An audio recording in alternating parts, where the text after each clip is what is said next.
Hi everyone. Hi, Mr. Halper. Look, Hi, how are you? I'm good. I'm good. How are you? So good. So good to have you join us, and finally doing a face-to-face after quite a few emails back and forth. Right. Okay. Good to see you all. We have our audience flooding in, folks, and I'll keep on admitting them as I can. We have about Okay. 54 old folks joining in. I've asked everyone to keep their mics on the mute. It's just my mic and yourself, Mr. Halper, who will be on, and everyone is able to message me directly in the chat following our discussions for any kind of Q&A, and I'm happy to vessel it off over to you. Uh, but first of all, can I just say what an absolute delight it is that you're able to join us. We're not your usual audience. We're way down south. You are. And again, I really appreciate your openness and your willingness to again talk to an audience which you don't normally engage with, particularly in the line of work you're doing. Who wants to talk to the converted?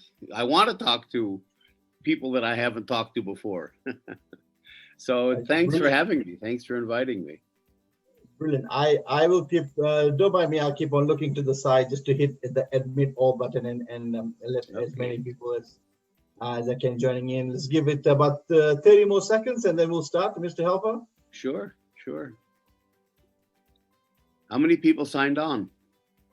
About 54 at last count. And then I kind of stopped looking at that. We're for issues that are not sort of professional. Many of us has some kind of day job. For issues we're passionate about, we don't normally use Zoom. Everyone here is on either Facebook, do Facebook Lives or Twitter Spaces, which is quite a big thing. So I normally have someone doing all this for me for work, kind of learning this on the fly for this, which is an issue of passion. Not just for me, but many young Fijians and young people in New Zealand who are joining us tonight. So I'll keep on admitting them, but let me start. We have a good 21 odd participants here. Hey everyone, just a quick house rule before we start. Everyone's mic is on mute, and I'll keep it on mute. So if you can help us do that, and if you have questions, please keep putting it in the chat. The chat messages only come to me as the host, and I'll keep on looking at those and asking those of Mr. Halper. Again, so and 3, 2, 1, here we go. I have a little bit of introduction. Sorry, Mr. Halper, if you don't mind just hearing me out with this one. For my friends in Fiji and in New Zealand who are joining us, I think someone's joining us from Sydney, Australia as well.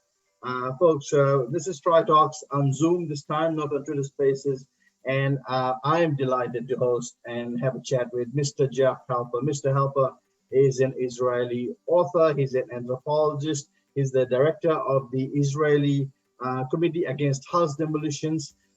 He is a well-known, well-regarded author. I mean, his book list, and this is non-exhaustive, by the way, 1991, Between Redemption and Revival, the Jewish Yishuv, if I'm pronouncing it correctly, in Jerusalem in the 19th century. 2008, an Israeli in Palestine, resisting dispossession, redeeming Israel. 2009, Obstacles to Peace. 2015, War Against the People, Israel, the Palestinians, and the Global Pacification. And 2021, Decolonizing Israel, Liberating Palestine, Zionism, Settler Colonialism, and the Case for One Democratic State. Like I said, this is not even the exhaustive list of work that he has done and continues to do. So, Mr. Halper, you've been doing this for a very long time. My beard is very white. Let me just on your book list, which is very comprehensive, and again, and this is not everything that I could. There's a lot more that I haven't read out. How long does it take you to research and put and publish a book? So one book, how long does it take you to get out? Well, it depends. When you write a book, how how familiar you are with the material. So this last book, it didn't take me very long. It took me a couple months maybe, because I knew the material and I knew, I was very involved in the One Democratic State project that I was really writing about. So, and I knew the sources, so that wasn't very hard. The book before that, War Against the People, which had to do with Israel's involvement in the world's arms trade and security and surveillance, a whole world that I didn't know anything about, took me 5 years. So It depends, how close you are to the material or not. Does one book or one published piece, does that lead on to another? When you're doing one, do you have an idea for the next one, or how does that come about? No, not always. I mean, sometimes, you have, you've written and then you see that there's an important area that maybe doesn't fit into the book, but that you want to treat separately. So you can write an article or write a book about it or whatever.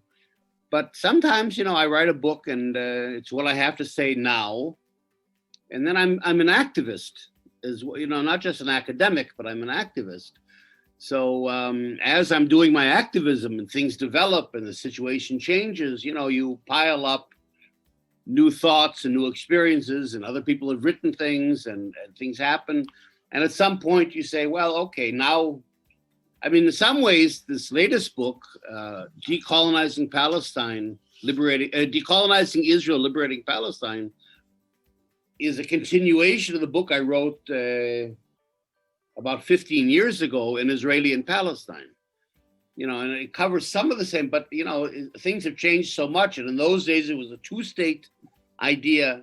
Today, that's gone, and it's a one-state idea that it really becomes, there's connections, obviously there's a flow of ideas, but you have new things to say. Hopefully, you have new things to say, your ideas have changed, you become more sophisticated, and you want to share it.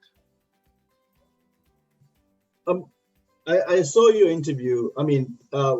This book came out in January, and the world sort of watched in horror about what happened in May. When you were writing this, did you know, or were you aware that there was going to be this ignition of a fresh round of attacks or violence or whatever you call it? And we'll get into some of the nuances of that.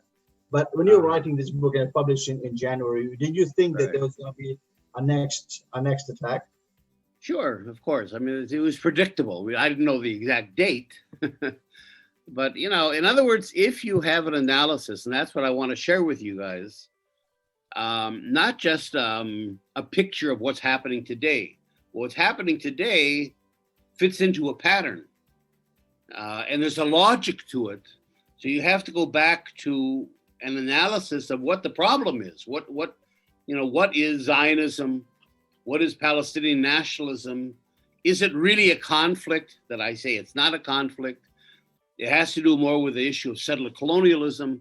So as you go back and you begin to frame it within the proper analytical terms, then you capture the logic of it, the dynamic, and things that happen aren't a surprise. They're things that are going to happen. You don't know the exact form and the dates and this and that, but you have the general idea of where this whole thing is going, certainly. And that's what I sort of want to share with you guys today. So let's dive into this. It's settler colonialism. Let me tell you what we all the way down south in this part of the world sort of have heard over the years, that the Jewish people returned to their ancestral home in the Middle East, and since then Arabs have hated them and not wanted them there. And Israel has been sort of defending itself against attack from all sides. This is the narrative that's widely sort of understood in this part of the world, where it's a predominantly Christian, the Christian religion that is predominant in this part of the world. And so Israel wants to exist, being attacked on all sides, and there are a bunch of people there in a place called Palestine who are trying to fight them off and are attacking them by shooting rockets their way. And this is the narrative that sort of generally exists. The other thing that adds to it is because we we in this part of the world are largely Christian, is the sort of biblical interpretation of the right of the Jewish people and Israelis to live in that land. Right. Tell us about this narrative, and obviously you know so much more than we do here. Yeah. Well, I mean, it's a colonial narrative, and you guys in Fiji have had some experience with colonialism in different forms. So I mean, it's interesting in a way that on the one hand, there's Christianity that's so strong, but on the other hand, a colonial experience of which Christianity is a key. I remember having a whole discussion with Desmond Tutu in South Africa, who's a friend of mine, and we worked together for a long time, who's an Episcopalian bishop. And I say to him, I don't know, you guys are in South Africa. I mean, you're anti-colonial. In Africa in general, you're fighting colonialism. The heart of colonialism was Christianity. That was, you talk about a colonization of the mind. That was really the colonization of the mind, was Christian. And now you're kind of in a free South Africa, talking about African liberation, and you're an Episcopalian bishop. You brought the colonial ideology into your very liberation movement. So I really don't quite understand that. That's probably a whole other issue that has to do with Fijian history and society, and I'm not going to get into that. But it's true that this whole Jewish myth has become very important to Christianity. You see it because the main supporters of Israel today, certainly in the United States, are Christian Zionists. And their agenda isn't so much Jews. I mean, they've never been crazy about Jews per se, but the whole idea of Armageddon and the end of days and the second coming of Christ, of which Israel plays a role. The Jews have to come back to Israel in order that there is an Israel, so that when Armageddon happens, that whole story. So in some ways, there's a really anti-Semitic, anti-Jewish motivation behind this fundamentalist Christian idea of supporting Zionism. In other words, Christian Zionists support Zionism and Israel very vehemently and push its narrative all the time, but for the reasons of actually wanting to destroy it, because it's only when the Jews are all killed or convert, this Armageddon, that the second coming of Christ comes. So the Jews become the sacrificial lambs in this whole thing. It's not exactly a Jewish-friendly scenario. At any rate, I think all of us have to be, obviously, I don't know. I mean, I don't know all you guys, so I won't say anything about you guys. But, I think intellectuals, certainly today, wherever you are, have to be critical and analytical and understand what's, bullshit and what's ideology and self-serving ideologies and theologies, and be able to critically understand a historical phenomenon. So let me just say a few words. Yes. Okay. Yeah, sure. No, go ahead. No, you go. All right. So let me just say a few words. Yeah. Sorry. This is going to happen because of a bit of a lag in the connection. But you go, and then I'll wait, and then I'll have a whole bunch of discussion points about the history of the issue. Okay, and there should be a discussion, and I'm open to questions and comments and everything else. I just sort of want to take a couple minutes and lay out the view that I think people are coming to today to understand the critical view, to understand what's happening. And that is this, that Zionism, which was the basis of Israel, Zionism was a national movement of the late 19th century of Jews living in Eastern Europe and in Central Europe. So as you had the emergence of nationalism in general in Europe at that time, the Jews got caught up in that, and began to see themselves a small minority of Jews. Zionism represented 3% of the Jews in those days. but a small group of Jews began to see themselves as a national group. And since a national group claims a territory, the territory they claimed obviously wasn't Russia or Poland or Hungary. It was the land of Israel, the biblical land, Palestine, where they thought they came from, even though they all looked Russian and Polish and Hungarian. Nevertheless, they believed they came from that part of the world thousands of years ago. So, so that wasn't the problem, because Jews did have a connection to this country, to the land of Israel or Palestine. There was a historical connection. I mean, nobody's denying that.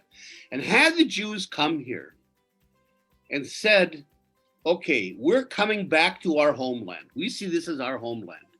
We want to revive our national culture. We want to revive our national language of Hebrew. We want to come home. And we're persecuted in Europe. So we need a place of refuge. But, and this is the big but that didn't happen. But we recognize and acknowledge that there is a Palestinian people here. There is an Arab people here with its own national aspirations. Now we'll come and let's together find out a way to accommodate each other. And that could have happened. There were voices like that. There were Jews that came as immigrants that said, we want to live in this country as immigrants with everybody else. But what the Zionist movement did, and this was its fatal mistake in a sense, was that it adopted a settler colonial strategy of coming back. Instead of coming back as immigrants and saying, we want to try to live together with the local population here, they came with a story that said, this country belongs to us. It's the land of Israel. It's ours exclusively. There is no other people here. In other words, they knew there were a bunch of Arabs there, of course, but they didn't add up to a people. So you had that famous Zionist slogan, Palestine is a land without a people, for a people without a land. Even though 90% of the population, 90-some% of the population, of course, was Arab at that time.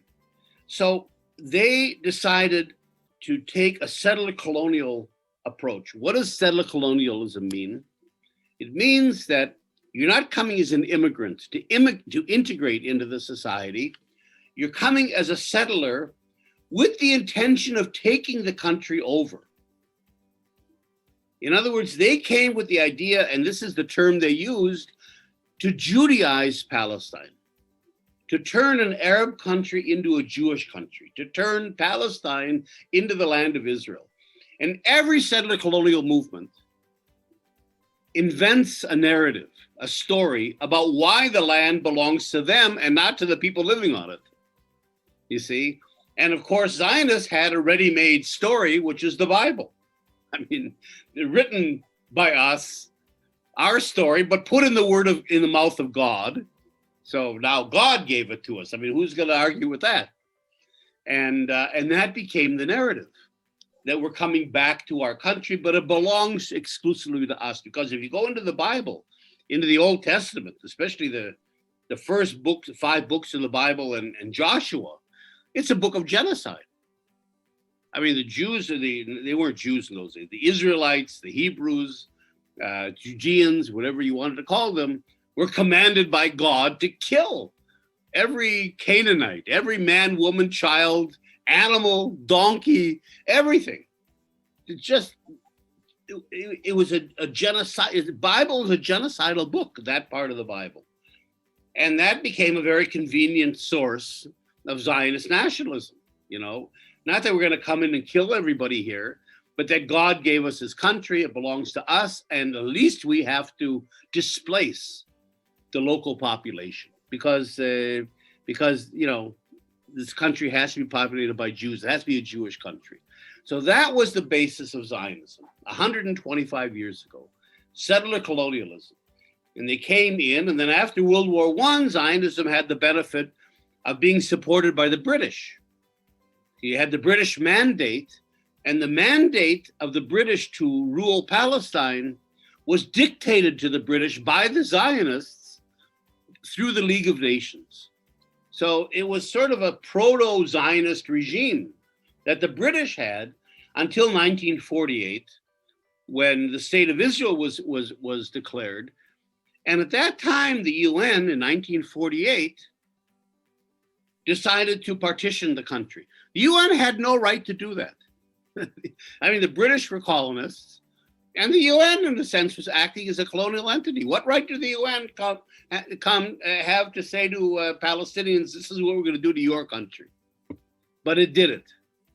And in the partition plan, I mean, the Palestinians in 1948 were 2/3 of the population. But the Zionists got 56% of the land for a Jewish state. And the Palestinian majority, large majority, only got 46%, with Jerusalem being internationalized. So that was a good deal for the Zionists, and they accepted it, of course.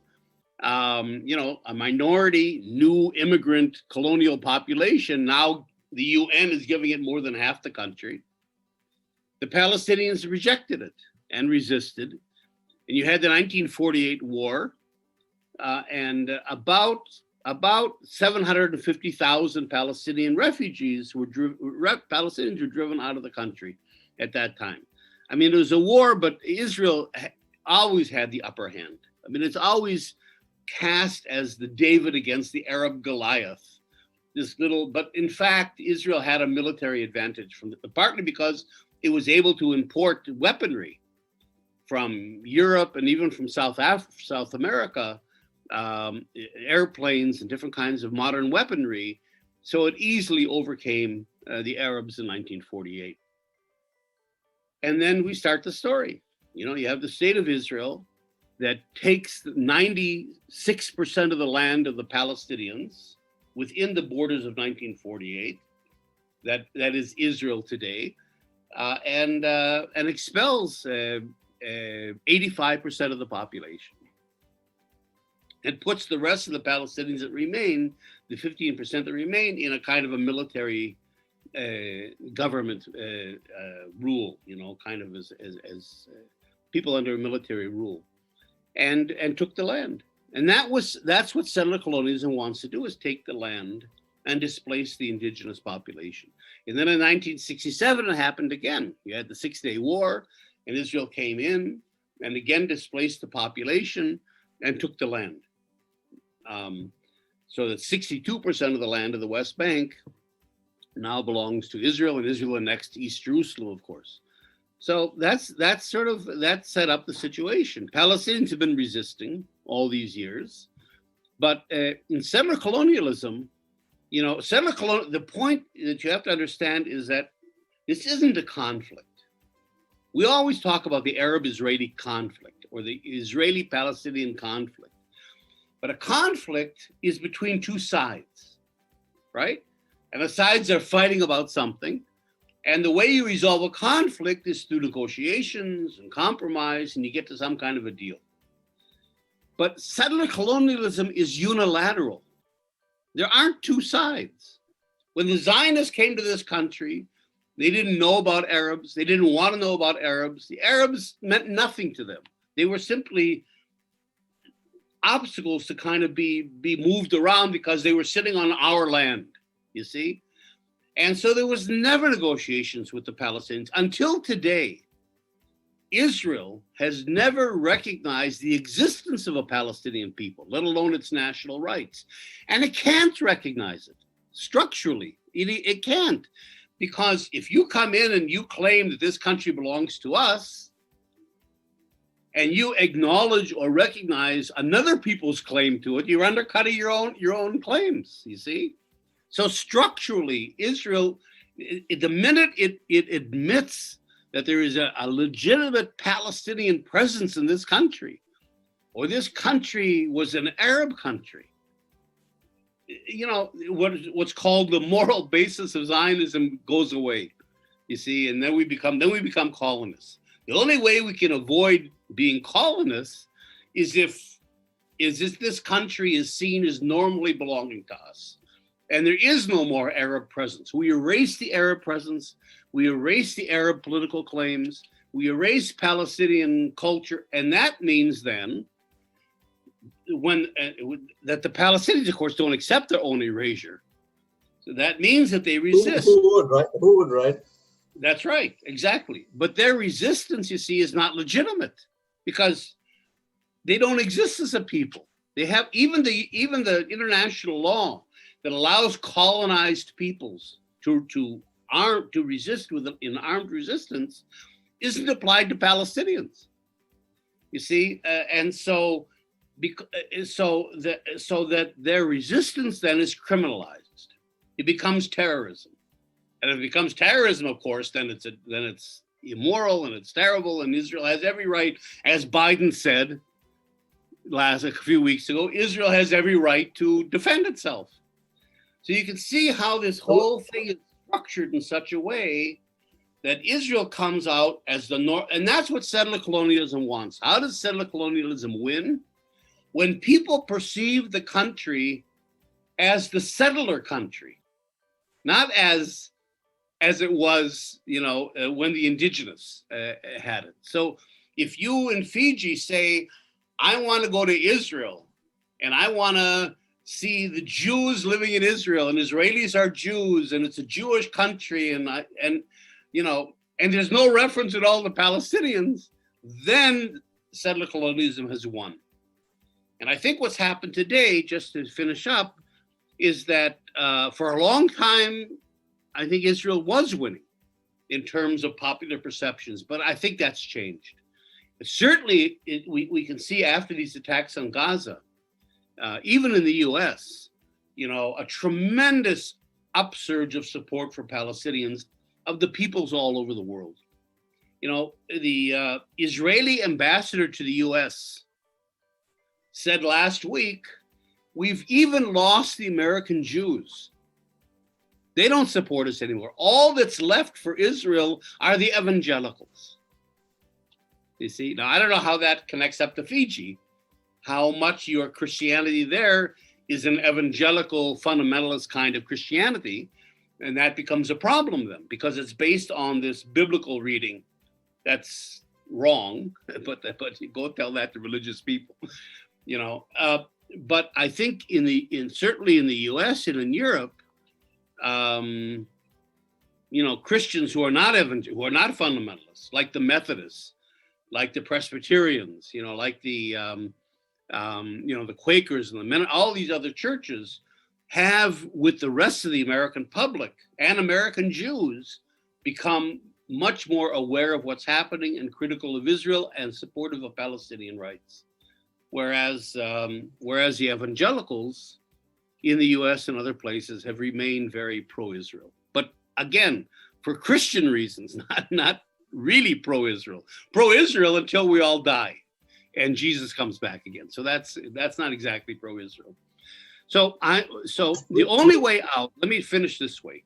The only way out then of a colonial situation, and this isn't the conflict, the only way out of a settler colonial situation is to decolonize the settler state. In other words, we have to dismantle the structures of domination and control that Israel has created, and establish a new state, and in our view, a democratic state based on equal rights for everyone. The refugees return, and it's an inclusive state. In other words, everyone in this country today is a citizen of the new state, but an equal citizen. And then refugees come home as well.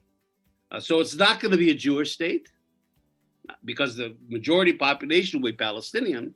On the other hand, we have to admit that it's not going to be a Palestinian state either. So the Palestinians have to bite that bullet. It'll be a state of everyone. In our concept, you can keep your collective identity. You don't have to stop being Palestinian or stop being Israeli or whatever, or religious or whatever you are, but you live within the framework of a common democracy. And what we're hoping, our vision of the future, is that not only a new state emerges, but a new political community begins to emerge. that as we begin to live together and work together and study together and share experiences on a daily basis and economic life and so on, that a new us will begin to emerge that spans the Israeli-Jewish-Palestinian divide, and we begin to see ourselves as part of a common country. And that, in fact, is a vision that goes back to the pre-Zionist days, because before Zionism and before British colonialism, back into the 19th century, we did have a shared life here. Jews and Muslims and Christians did live together in peace and not necessarily equality. There wasn't like that concept, but a fair amount of communal equality as well. And so that there is a history of a shared life here. And we want to try to go back to that. So that's sort of the vision and the analysis to share with you. Thanks for laying it out so clearly, and I appreciate the insights. And we'll talk about some of the things you mentioned, including the most used talking point in modern history, which is the right to defend itself narrative that I've heard since I was a kid, and that's been for a very long time. It's one thing I want to ask though. There is this concept or talk that, Palestine never existed as a country, maybe as a people, but not as a country. And since the British ruled them, the British had every right to give it away to a group of migrant or seeking to be settler colonialists. How do you respond to that Palestine didn't exist as a country, and the British had every right to give them away? Well, that's the colonial view. The whole idea of a nation state is a new invention. It was invented by Europeans in the 19th century, sort of beginning with the French Revolution and the American Revolution and so on. But basically, Germany didn't become a country until the 1860s. Italy didn't become, in other words, that was the whole process of the 19th century, was all these peoples and nations and tribes and ethnic groups and religion, beginning to define themselves in national state terms. And the whole idea of the nation state was that somehow every nation has a right to a state. And so you begin to get these kinds of things. All the states. So in other words, the whole idea that a people is defined by a state, and if you don't have a state, you're not really a people, is ridiculous. Because, even today, in Italy, there's tremendous tensions between northern Italy and southern Italy, to the point where northern Italy wants to secede. So, even though there's a state, and we talk about Italians, internally, they don't all see themselves as Italians in the same way. The northern Italians are very different and the Sicilians are different from the others. So, in France, you still have flags of the different regions of France. When de Gaulle used to be on TV, I remember de Gaulle used to have the French flag on one side and the flag of Lorraine on the other side. That was his France. So, nation states, we all know the states are artificial borders. They don't really encompass actual nations. And that's why you have all these civil wars and conflicts, because states divide peoples and so on. So I would go back to a pre-state idea, and the whole third world, as we call it, was never based on states. All the states and most of the states in the world were created from the 1960s, 50s or 60s. So we can't use the state. You can't say Palestinians didn't exist as a people because they didn't have a state. You could say no people existed in the world because they didn't have any states 100 years ago. And the Palestinians, is true, were a part of a greater Syria. There was a Palestinian regional identity, but even that was fairly varied. There were Palestinians in the Galilee that were very different from the Palestinians in the south. That were very different from the Palestinians in the Hebron area and the Nablus. They all had different foods a little bit, different dress, although they all spoke the same Arabic. And then after World War I, you see, when the European colonists came in, then the whole greater Syria was broken up. So France took Syria. He created a country called Syria and put a king in place. France cut out Lebanon for Christians. They created Lebanon. And the British created Iraq and Jordan and Saudi Arabia and put in some princes there to be, and they created Palestine basically.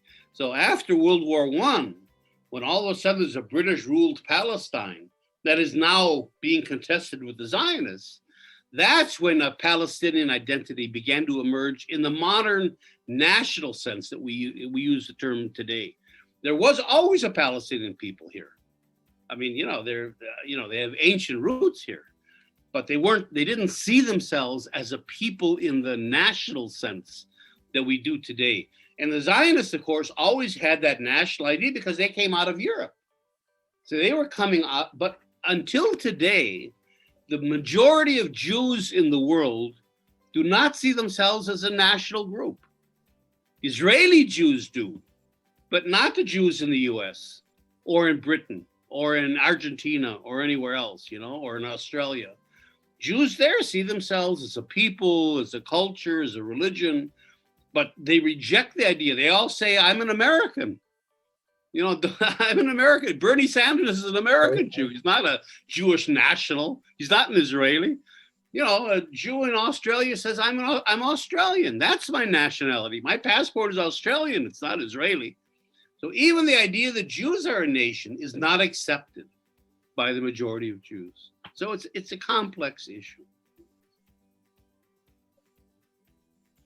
I've always wondered why the Jewish people left the land. For them to be able to want to come back to it after a while.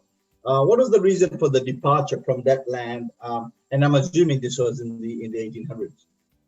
From which land? From Europe? So no, from Palestine. For them to move to Palestine. Well, the Jews were here, but the Jews were never the exclusive population here. I mean, Jews or Judeans, actually, they weren't really Jews.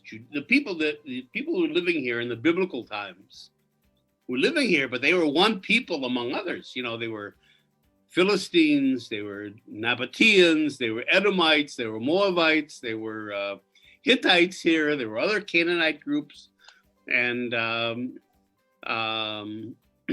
so that it was a very diverse population. And then, during the Roman times, especially, Jews began. First of all, there was a revolt, so a lot of Jews were killed here. There were 2 revolts against Rome. But Jews began to develop, like some of the other peoples here, like the Phoenicians, they began to develop a commercial life. So Jews began to leave the country for commercial reasons. They settled all around the Mediterranean. And so there was always a Jewish presence here. But there were times in history, especially after the Roman period, when the majority of Jews lived abroad. They left the country. They left it because it was poor and it was kind of marginal. And you began to have Jewish communities around the Mediterranean developing. And then in Europe, and then you had the emergence of Ashkenazi Jews in Europe. So you had kind of a natural movement out of the country. And then as the political and economic centers of the world really began to focus on Europe and the Mediterranean region, Palestine became more and more marginal, more and more of a backwater, you see, and so by the Middle Ages, there were very few Jews here, and there were very few Jews all the way up until the beginning of the 20th century when Zionism comes in again. So the whole idea that Zionism has that we were exiled by the Romans is simply not true. There is no historical evidence of any exile of Jews by the Romans. Jews left mainly for commercial reasons. And so that the whole idea that we're coming back, we were expelled and now we're coming back is simply a narrative. In fact, the Jews left, and now Jews, because of conditions in Eastern Europe and Central Europe, Germany and Poland and Russia and so on, in the 19th and 20th centuries became so difficult, then Jews began to leave. The vast majority, 95% of the Jews that left those countries went to the US or Canada. A few came to Palestine, and that began the modern Jewish growth here in the country. Should we give other people, see what other people want to ask? A couple of the terms that are bitterly contested. Oh yeah, well, I mean, my line of questioning is just based on the drops I get in the they chat directly with me. So it's a reflection of a few of our folks. So again, I mean, someone just asked, Abdul just asked, the narrative that there was a mass exodus of Jews due to Arabs displacing them 2,000 years ago. So that somehow makes today's displacement somehow okay. I think you just talked about it. Do you want to just expand on that a little bit more? On with the expulsion idea? Yeah, with the narrative that 2,000 years ago they were they were expelled from the land, so them coming back and doing the same now sort of makes it okay. Right. Yeah, but they weren't expelled from the land 2,000 years ago.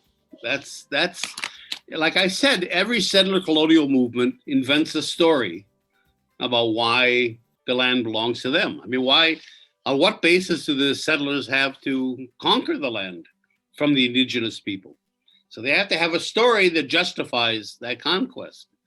And the Zionist story was we were exiled by the Romans. This was our country, Judea, and we were exiled by the Romans after the revolt, and now we're coming back.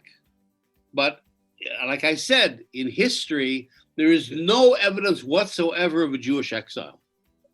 In other words, Romans didn't exile peoples. That wasn't what they took sometimes peoples as slaves.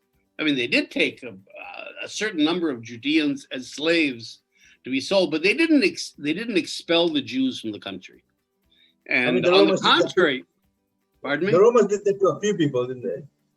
But they didn't expel populations. They took captives and slaves and so on, but they didn't expel populations.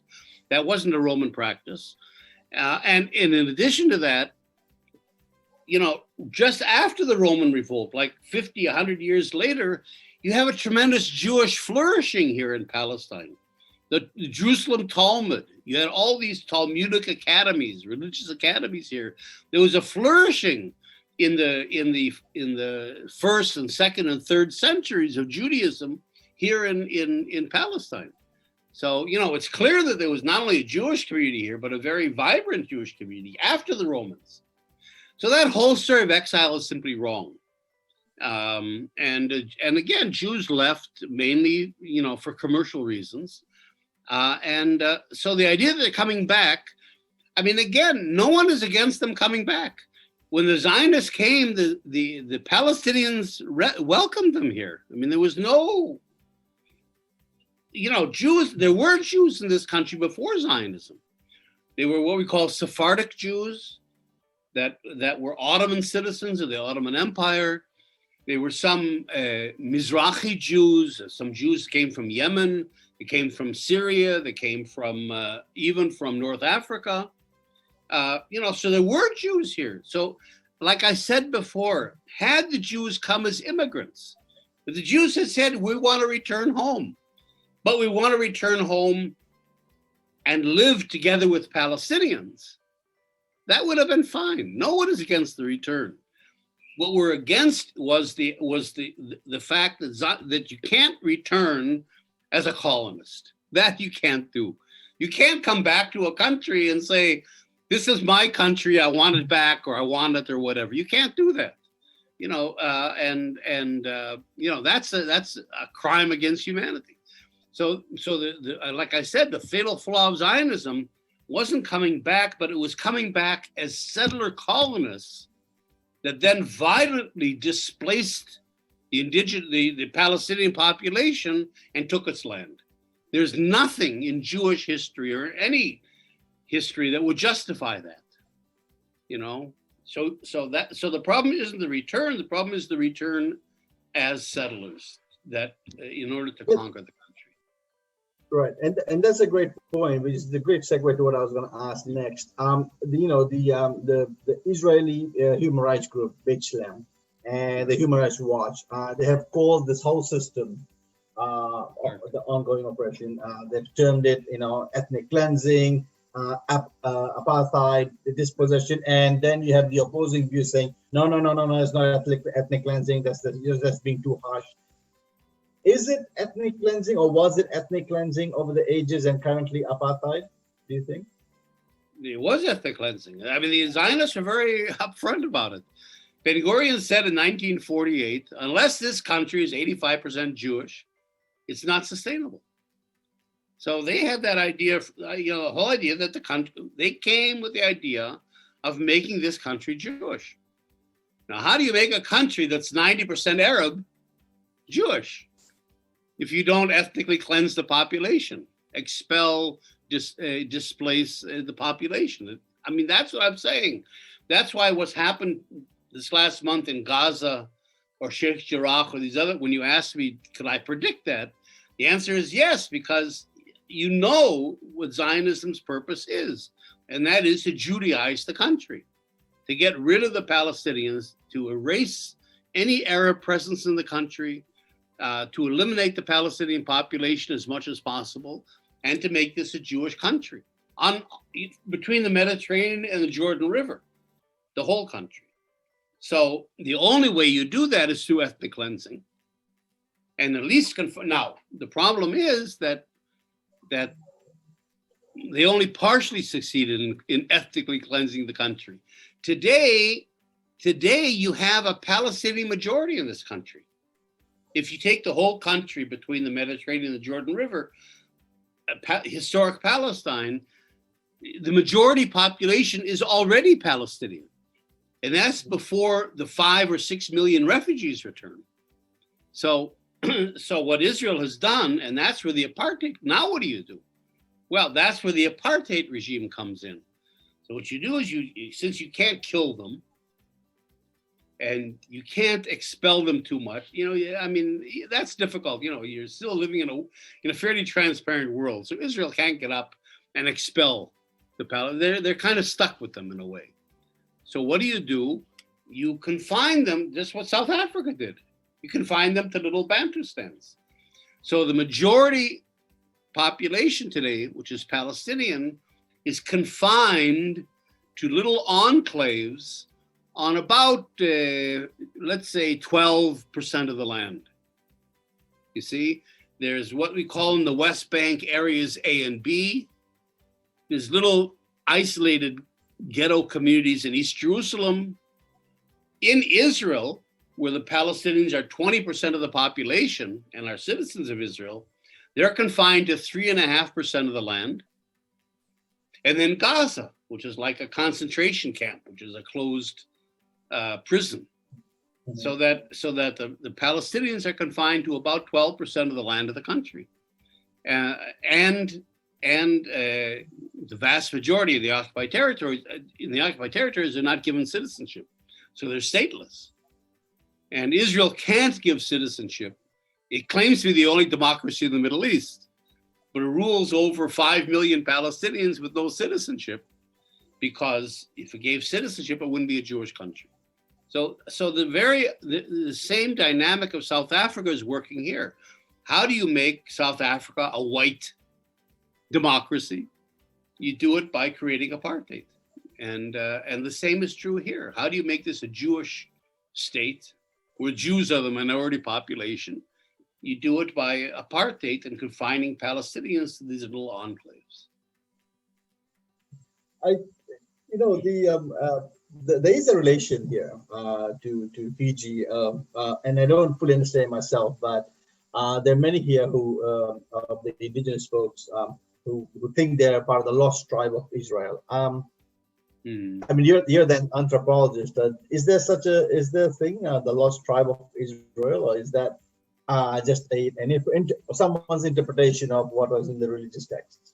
No, it could be. I mean, I don't know if they got as far as Fiji, but look, the whole idea, there was in the biblical times, the later biblical times, there were two countries here in Palestine. There was Judah in the south, and a country called Israel in the north. And Israel was conquered by the Assyrians in like the 7th century BC. And we're talking about ancient history. So Israel was conquered, and then the Assyrians did exile the population. So they took the Israelite population of that northern kingdom of Israel, which is the Galilee today. They took that population and moved them north into Assyria. So the idea is that there are probably peoples living in that part of the world, like, for example, in Kurdistan, or in northern, in parts of Iraq, in Syria, that maybe were from those days. And even into Pakistan. For example, the Pathan people in Pakistan, or 60 million people, have Hebrew names, and they light candles on Friday nights. And they still, they're Muslim. They're a very religious Muslim community, but they still have these elements that are pre-Muslim, that are kind of Jewish elements.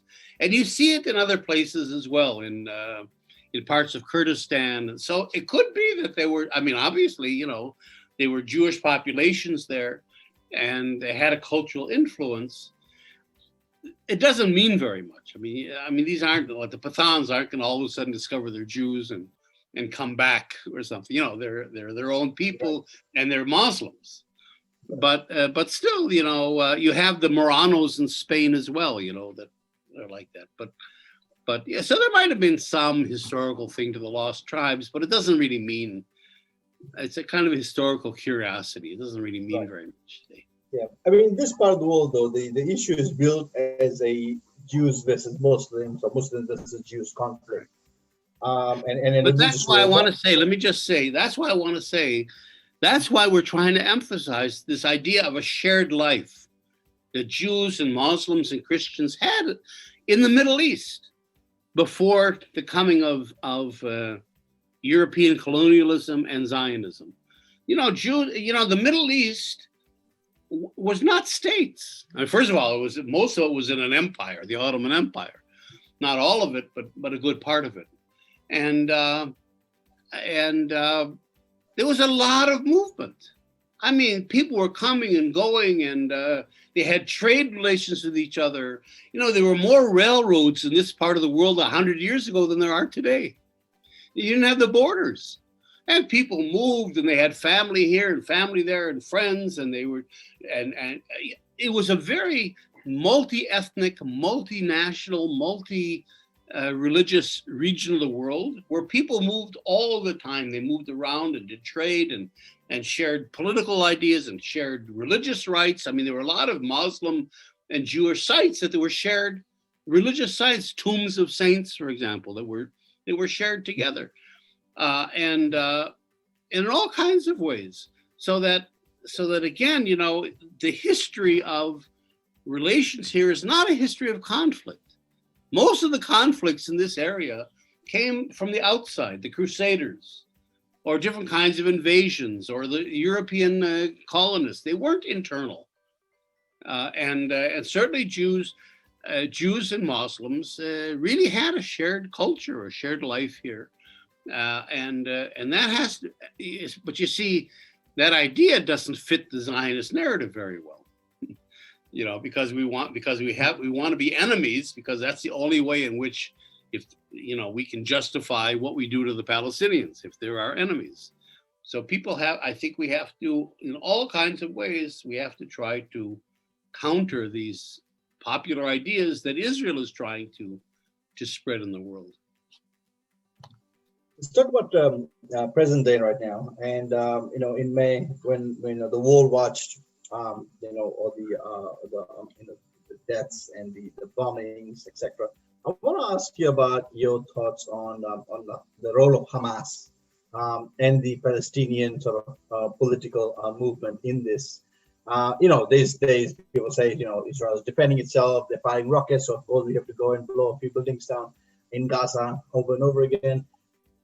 what's your stand on what Hamas is doing, and does that justify the response or retaliation from the Israeli state? Well, first of all, again, I go back to settler colonialism. You know, in the modern discourse, in the discourse of today, we don't know or forgot or left out all the history. So it's like there's this normal state of Israel that just happens to be here, just like Fiji happens to be there, and Australia happens to be there, and Colombia happens to be there. A normal state that's living a normal life, and all of a sudden, people throw rockets at it. So it has a right to defend itself. But it isn't a normal state. This is a colonial state that did its own terroristic violence in the past. It ethnically cleansed the Palestinian people. It destroyed their villages. You know, in 1948, Israel destroyed about 530 entire Palestinian villages and towns and urban areas. That plus driving 750 people out of the country. That's not that's not a violent terrorist act, you know. But you see, that's in the past. That's been covered over now. We don't think about it. We don't, you know, so that we start. It depends on where you start your discussion. If you start your discussion from May 10th, 2021, and Hamas is throwing rockets, all right, then, you know, the state has a right to defend itself. If you start the story from May 5th, 2021, when Israel attacks the Al-Aqsa Mosque and tries to evict the people of Sheikh Jarrah, then what Hamas is doing looks a little bit more like resistance, you see. But if you go back to 1948 and you go back to the beginning of the 20th century, when the colonial movement came to conquer the country and drive out the people, that's the original violence, you see. So that's what I'm saying. By cleansing that whole thing, by erasing the whole history of violence here and of conquest and displacement and demolitions of homes and all that stuff, erasing all of that, presenting Israel today as a modern, peace-loving country that's normal, you see, then whatever the Palestinians do to resist conquest is simply seen by the outside world as an uncalled for attack on a normal, peaceful country. In other words, the whole context of politics and conquest and colonialism and violence is gone.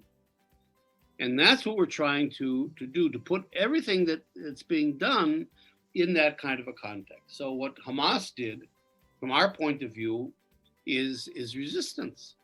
Now, I don't like their resistance. I think rocket fire is stupid on Israel. And I also think Hamas has a different agenda. We have to understand this. You know, I support, as a critical Israeli, as a person, I support Palestinian resistance, you know, because they have a right to resist colonization and to fight for their own liberation, obviously.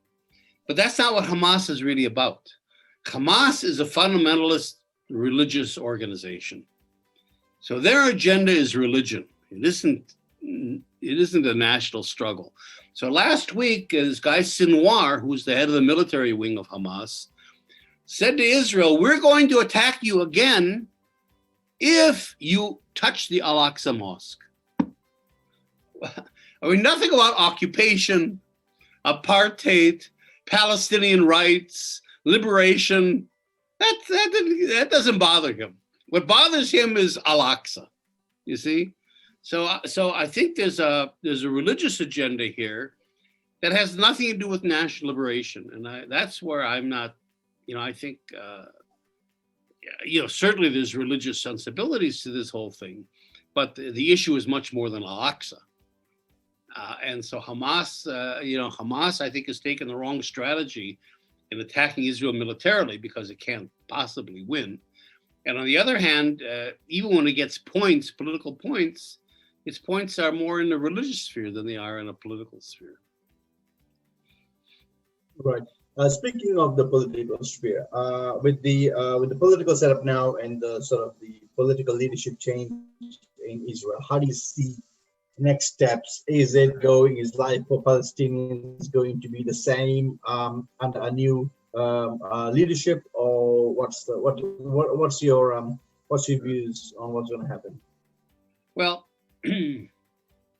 again, I think we're in a situation like South Africa, and that is that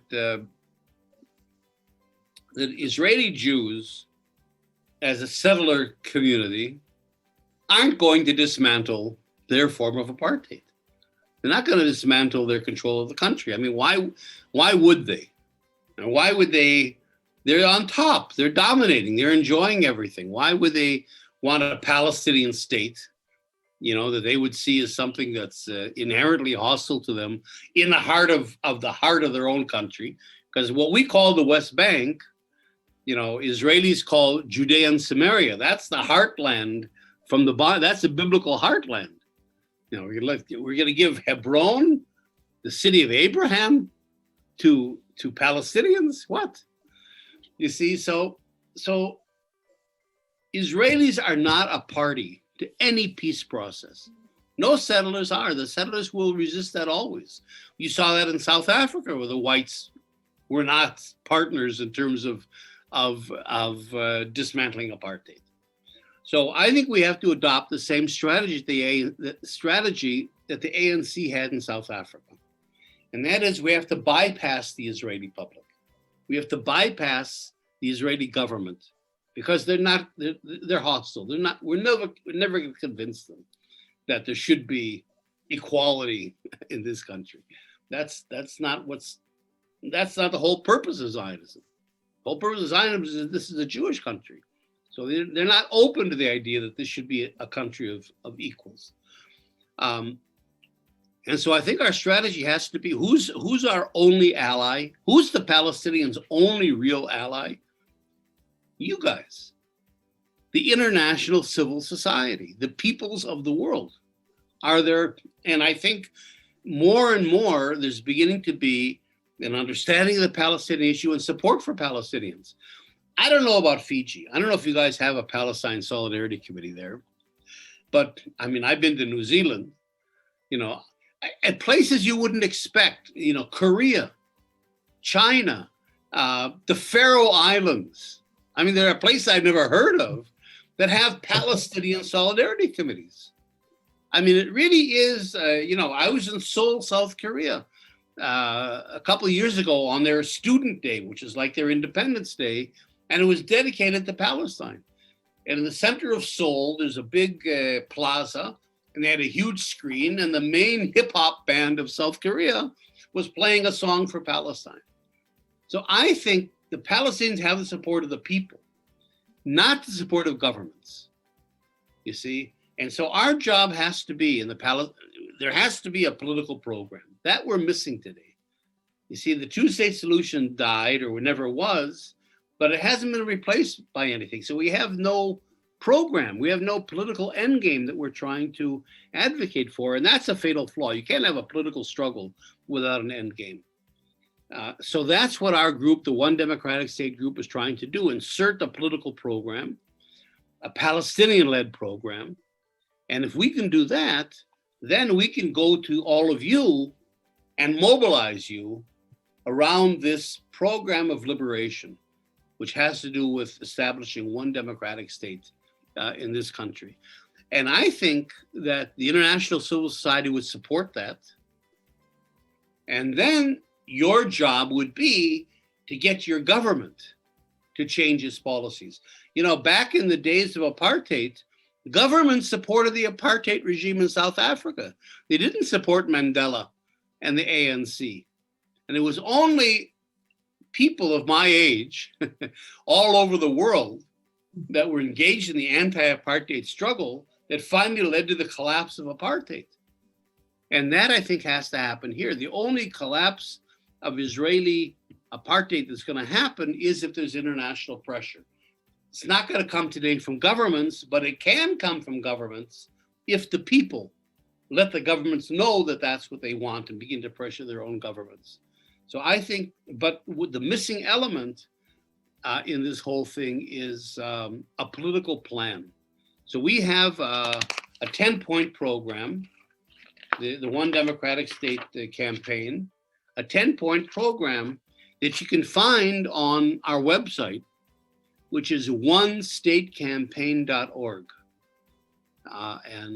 So I think we've gone a long way towards taking a vision of one state and really making it a very concrete proposal. We really addressed the major issues that have to do with decolonization, leading into what the new state would look like. I want to talk about the one state campaign. Absolutely.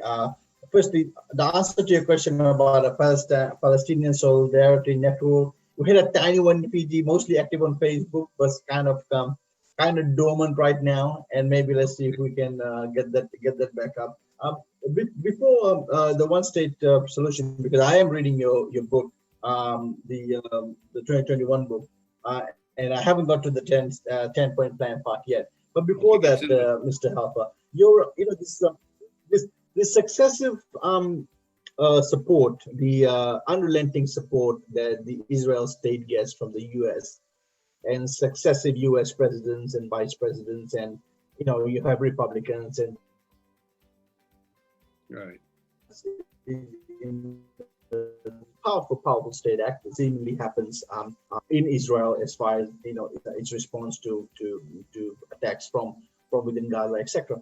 What do you think that is based on? And I suppose this could take an hour to explain, but I wondered if you had a sort of a summary version of it. Right. Well, I think there's two bases. One of them is that Israel has become a domestic American issue. It isn't like our policy towards China or our policy towards NATO or something. It's a domestic issue. Because you have a Jewish community that's so strong in the US, especially in the Democratic Party, and you have a very large Christian evangelical community, mainly in the Republican Party, you have two very powerful advocates for Israel within, placed really strategically within the American political system. So, no congressperson, no senator wants to get on the wrong side. For a politician in the US to be critical of Israel is a lose-lose proposition. Unless you're, from a place that has a big Arab population like Detroit, for most members of Congress, I've got 10 Arabs in my district, So if I come out critical of Israel, I'll get the Jews mad at me, I'll get the Christians mad at me, I'll get the media on my head. What do I need that for? In other words, it isn't an issue of key importance to my constituents. So why would I put my political career on the line for Palestine, when I have almost no Palestinians in my district?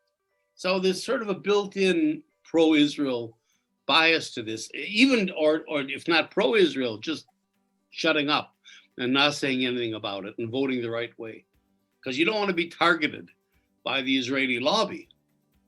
Because, that's one thing.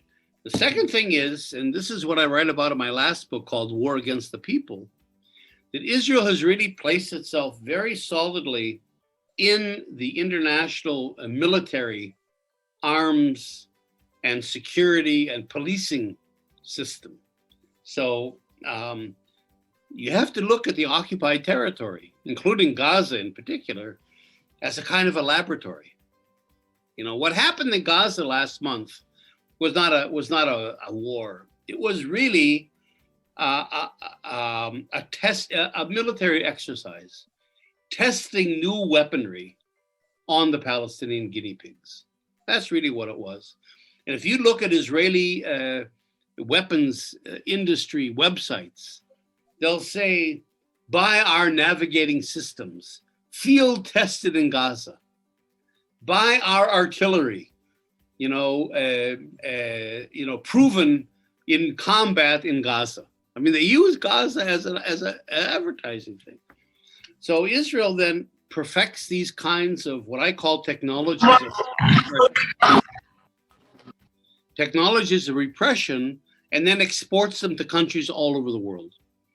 So Israel exports to almost every country, including countries that have no, like Saudi Arabia, that have no diplomatic ties with it. And that's another reason why governments support Israel. From governments from the US down to the worst dictators anywhere support Israel because they get very important military and security equipment and technologies from Israel.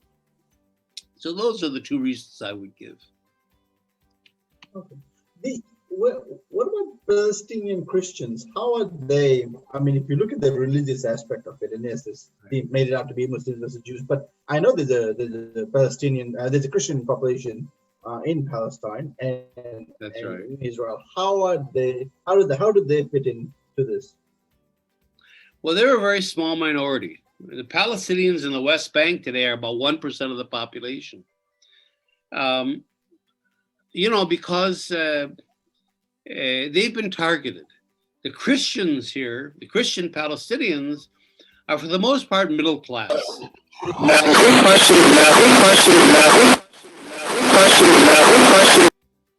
Somebody's trying to break in.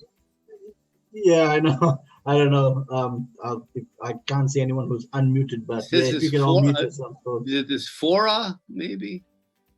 Oh, could be. I'll see if I can unmute them. Yeah, I think they're trying to break in. So the Christians, are a middle class population, and so they've been sort of targeted by Israel. If middle class people can't give a good education to their kids, can't give a house to their kids because their homes are being demolished, don't have a good economic life, they leave. They have the ability to leave, and so largely left. But when pilgrims come here, Christian pilgrims come here, they come with the idea of visiting the stones of the Holy Land. So the Christians here are saying to the Christians abroad, come visit the living stones. We're here. We're the first original Christian community. And we're under siege. We need your support as well. So it's really interesting how Christians in the world support Jews, although again, they support them not for good reasons. They support them for theological reasons of Armageddon, rather than supporting the Christians in the Holy Land who are Palestinians who are really under siege. I think more and more, Christians are beginning to see that.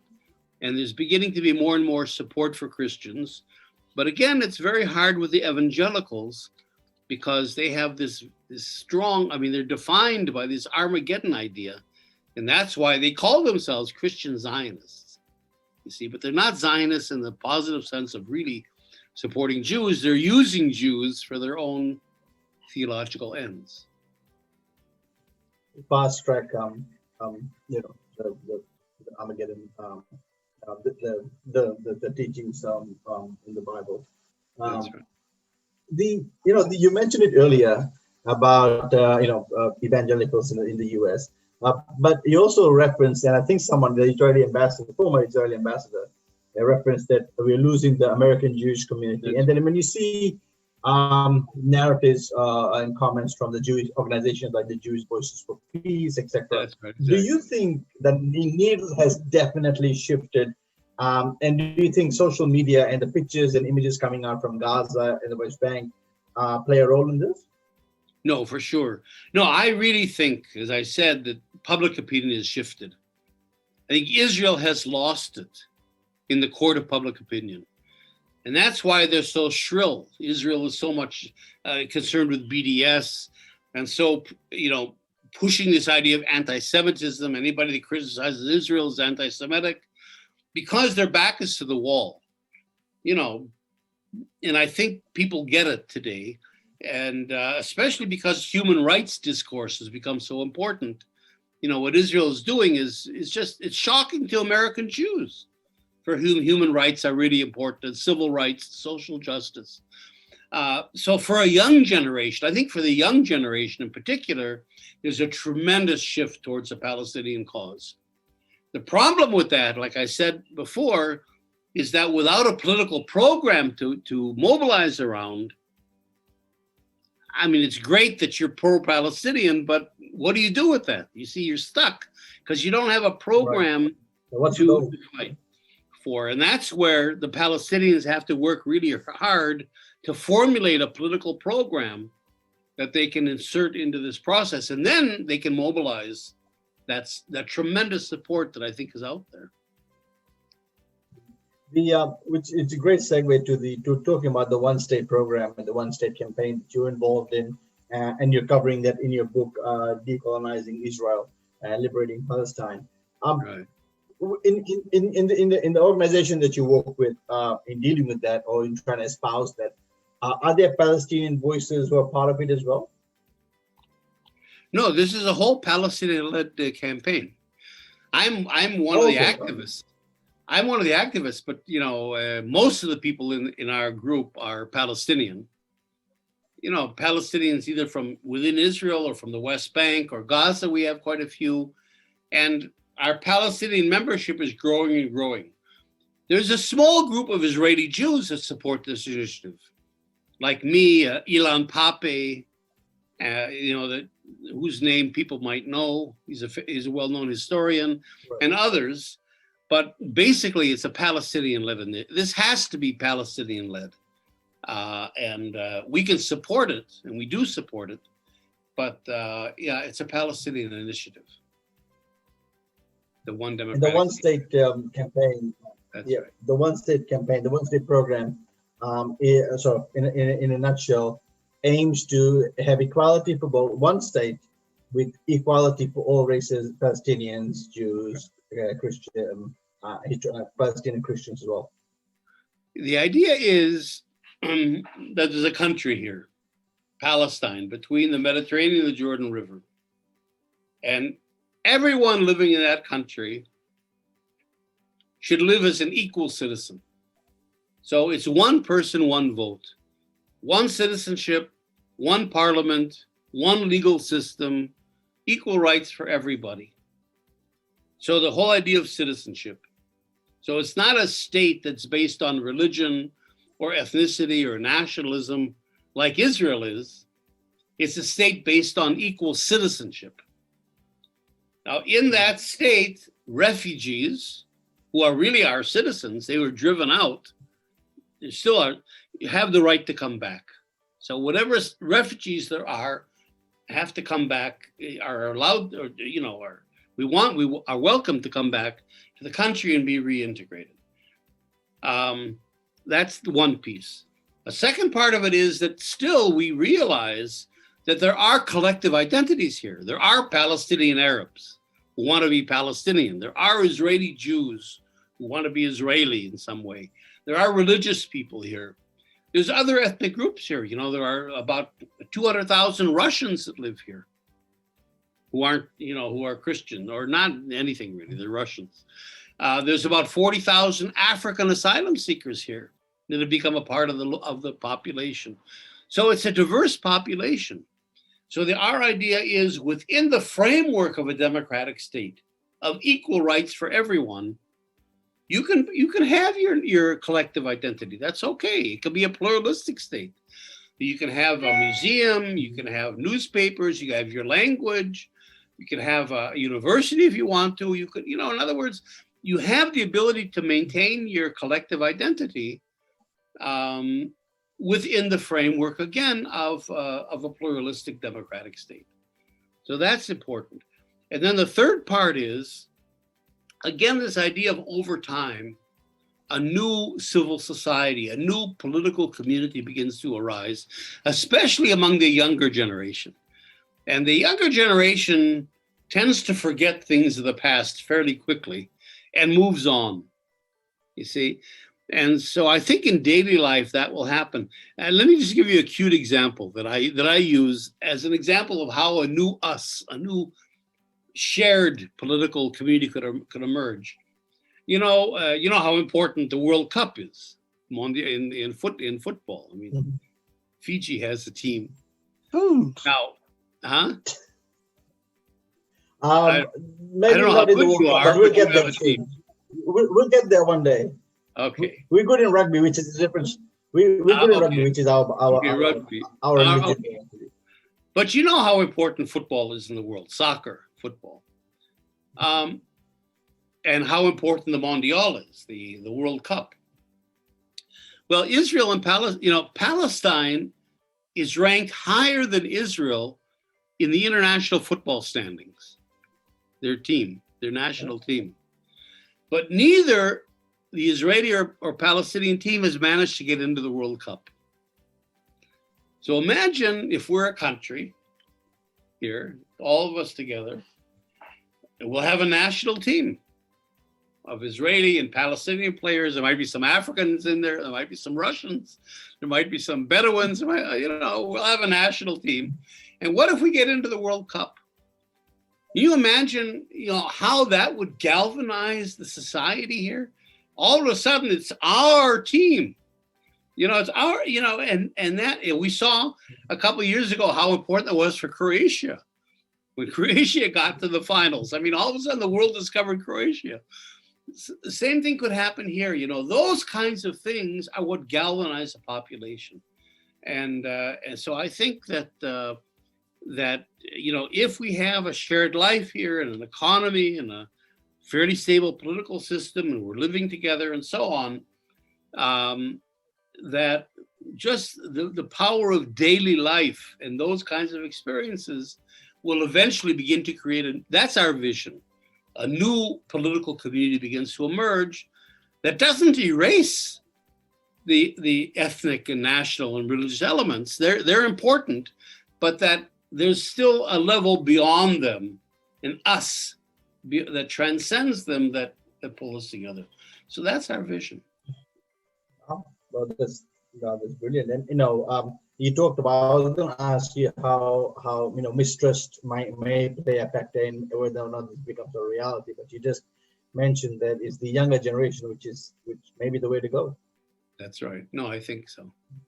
Look, the mistrust is there. The point is, if you look at South Africa again, the whites were not going to go along with this, but the ANC in 1955 issued its Freedom Charter that said our vision of the new South Africa after apartheid is inclusive. We're all South Africans.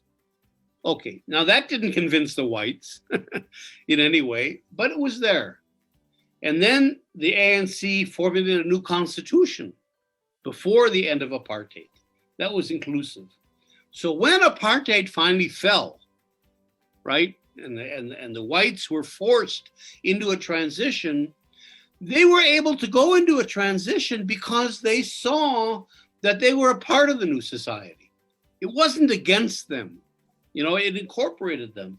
And, everybody predicted before the end of apartheid a bloodbath. That was the word they always used. It's a bloodbath if apartheid ends. There was no bloodbath. It went very smoothly. There were economic issues that haven't been resolved, but the transition went smoothly. And I think we can do the same thing here by presenting a program that we do that says this is inclusive of all of us. It's not anti-Israelis, but we're transforming the country into something bigger and better and more inclusive.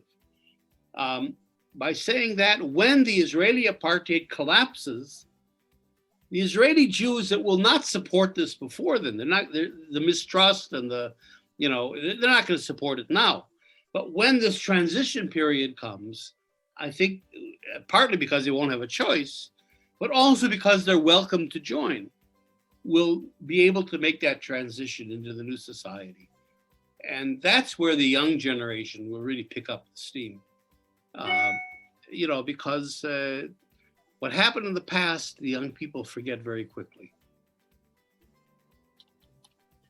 All right. Well, look, Mr. Halper, we're coming up to about an hour and a half of our talk now, and this has been amazing, and I do thank you we all thank you for your time. I just have 3 more questions that dropped in the chat. If I could just run those off for you before we close out.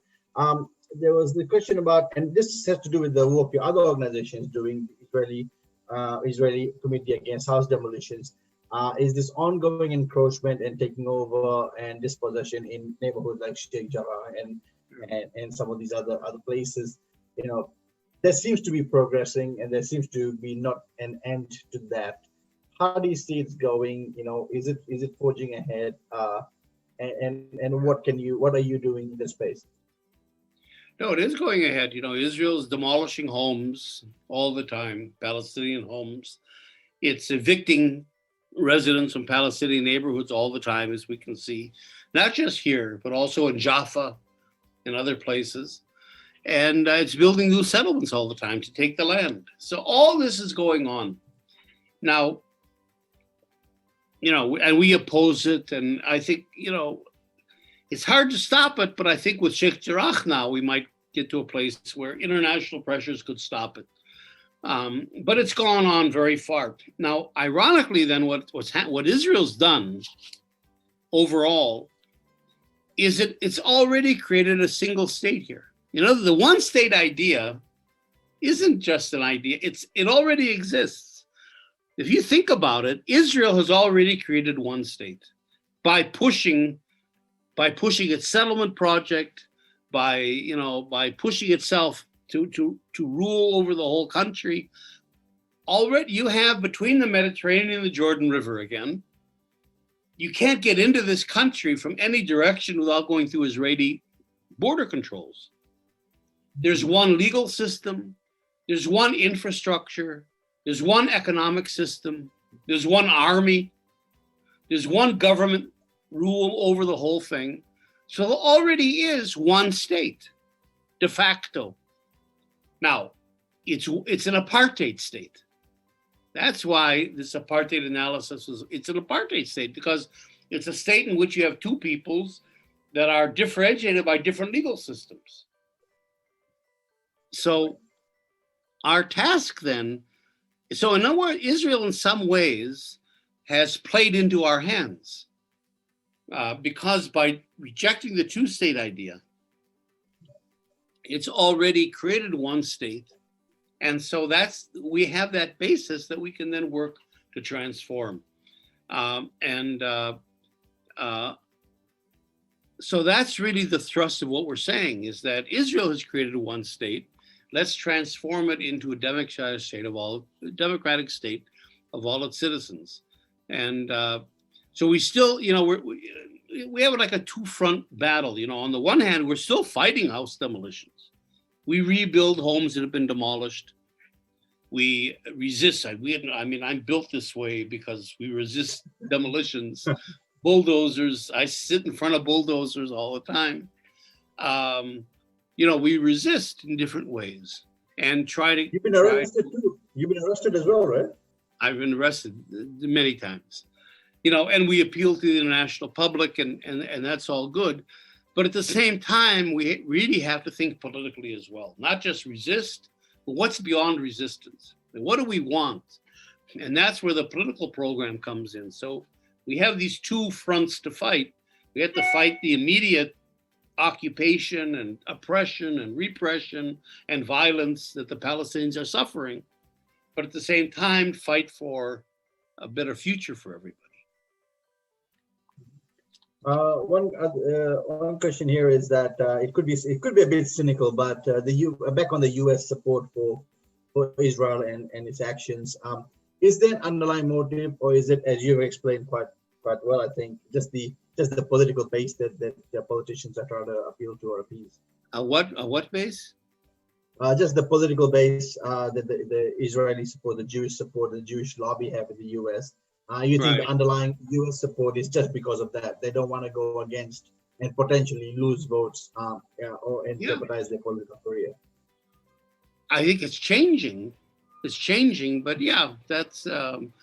Still among most people, like in Fiji, most people especially older people, would tend to be more pro-Israel. There's a racial subtext here too. Israel's seen as a European country. It's like us. We're in the Eurovision contest. We're in the European football League. Netanyahu speaks English. They're Jewish, and my neighbors are Jewish. So, in other words, there's a familiarity with it that kind of makes you pro-Israel. And then this whole idea of terrorism. After 9/11, Muslim terrorism is, the Muslim and terrorist flows off your tongue as one word, So all those kind of stereotypes fit in. But I think, again, it's changing with the younger generation. As Israel's becoming more transparent, and what's happening is more transparent, people are more aware, and there's more of a human rights discourse, and Jews in the United States are turning against Israel. I think the younger generation of Jews, I think things are starting to change. And that's a good thing. I mean, you said it yourself quite well, I think. I actually wrote it down that Israel, you think, has lost it in the court of public opinion. It's lost, yeah. I really believe that. Yeah. I mean, it'll take a while, but I think that change is happening. Again, we need a political program to nail it all down. And I think that's just a perfect segue for the last drop here in the chat box. The one you guys must be getting exhausted. No, no. Trust me, there's Twitter spaces that go on until 3 in the morning here. So after this, there'll be a discussion on this discussion, I think. The question, is there in among the populace in Israel, is there support or feeling or thinking towards or for the one-state solution that you spoke about earlier among the populace? No, the one-state idea for Israelis is not even on the agenda. The two-state idea is not on the agenda. Israelis have completely dismissed the Palestinian issue. Israel has insulated its own population. The Arabs, we even talk about Palestinians, we call them Arabs. Arabs are there somewhere. We don't see them. We don't hear about them. The army or the police take care of them, and that's it. We have our bubble, our Jewish bubble that we live in, and everything is fine. We feel very secure. We're very safe. Everything is normal. And so the whole Palestinian issue has become a non-issue in Israel. It's not what we vote about. It's not what we talk about. It's not on people's minds. It's really kind of gone. It's a past thing. For Palestinians, of course, it's a different story. I mean, Palestinians all accept the one-state idea. They've always wanted one state. That was their idea. There's the original idea of the PLO when it began, was one democratic state. So there's no problem with that. The problem with the Palestinians is convincing them that it's not utopian, because a lot of them feel, for them, Israel is so powerful. And they see Israeli soldiers all the time. The idea of somehow them defeating Israel politically is kind of far-fetched. So we have to try to convince them that this is actually doable, that there is international support that we can mobilize effectively. And if we can do that, then, they have no trouble with the one-state idea itself. But the Israelis will have to be brought in kicking and screaming. Yeah, absolutely. Look, Mr. Halper, thank you so much for joining us. Okay. Thanks for having me. 1:30 in Jerusalem right now. 1:36 probably. Yeah. But I'm around. We can do this again, and I'd be happy to either bring a Palestinian partner into this discussion, or give you names of Palestinians that you can do Zoom conferences with. Maybe we should do that, so you can continue the discussion. There's a lot of Palestinians and critical Israelis. Ilan Pappé would be happy to do this with you. So we can continue the discussion if you'd like. Absolutely. I mean, I can't wait personally. I know our friends here, many of them who joined us, would absolutely love to talk more. Also want to talk more about your work. I encourage everyone on the feed tonight, and I'll leave links when I do post this up on YouTube for Mr. Halper's book, which I'm reading right now. It is wonderful. It's just released January this year, right? Decolonizing Israel. Yeah. And liberating Palestine. So I encourage everyone. It's up on Amazon. I just got it by a Kindle, so you can easily get it. Mr. Halper, thank you so much. Have a wonderful rest of the day, the rest of the week. Be safe. Please look after yourself, and we will definitely be in touch. Yeah.